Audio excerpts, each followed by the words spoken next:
autant 26 minutes parce que le Mali a eu le carton rouge à la 26e minute. Koulibaly. Bonjour ou bonsoir, ça dépend de votre position géographique et bienvenue dans cette vidéo. Hier, la première partie des quarts de finale s'est déroulée au Maroc. La 35e édition, c'est exceptionnel. Nous avons vu le Sénégal et le Soudan score 3-1 en faveur des Lions.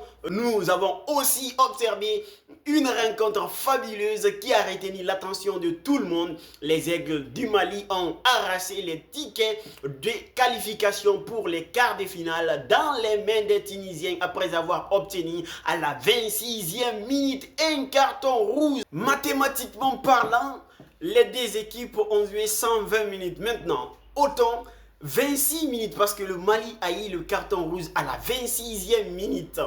Koulibaly qui a eu ce carton rouge. La partie était claire, il devrait l'avoir. Mais autant 26 minutes dans 120 minutes. Mathématiquement parlant, je ne suis pas mathématicien, mais 26 minutes enlevées dans 120 minutes, ça va nous donner 94 minutes. Cela veut dire tout simplement les Aigles du Mali ont joué à 10 contre 11 pendant 94 minutes face aux Tunisiens. La victoire à 1000 paires, la défaite est orpheline. Le Mali a 1000 paires maintenant depuis la fin de la rencontre du match face à Tunisie hier. Le Mali est entouré des éloges.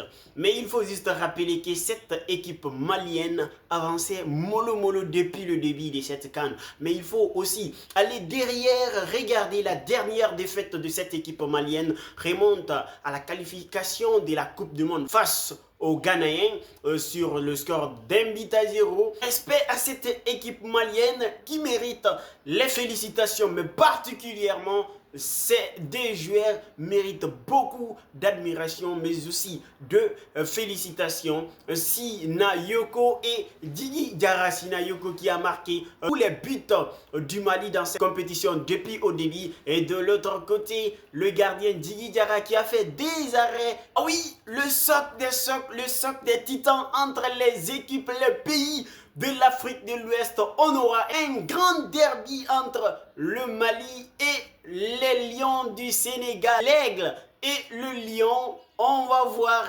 qui est capable de quoi et qui peut faire quoi dans cette 35e édition. Car le final nous réserve une grande rencontre de l'Afrique de l'Ouest. Mais nous allons un peu fouiller derrière l'historique entre le Mali et le Sénégal. Les rencontres historiques de ces deux équipes. Les confrontations entre le Mali et le Sénégal en phase finale sont très rares. Mais 3 rencontres se distinguent.